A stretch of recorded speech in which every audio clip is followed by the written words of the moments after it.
Principal, Mr. Nestor J. Capina, Sir. To our supportive assistant to the school principal, and at the same time the faculty president of Bayugan National High School, Mr. Ruel Z. Sena, Sir. To our active PTA president, Mr. Steve Bulaon, Sir. Faculty and staff of Bayugan National High School, Ma'am and Sir. To our beloved parents, students, visitors, good afternoon and welcome to our Moving Up and Recognition program with the theme, Henerasyon ng Pagkakaisa, Kagapay sa Bagong Pilipinas, Generation of Unity, Partners for a New Philippines.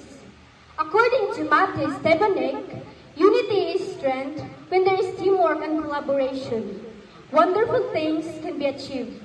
Today, we are united not just an ordinary being, but an extraordinary students who concurred and completed the school year 2024-2025. At masasabi mo talagang sumakses ka eh. Ikaw, sumakses ka ba? Kayo, sumakses ba kayo? The starting point of success is discovering that we have choices. We are the source of our choices. Hence, this couldn't be made possible without the support of our parents. To our supportive parents, thank you for bringing success to each one of us.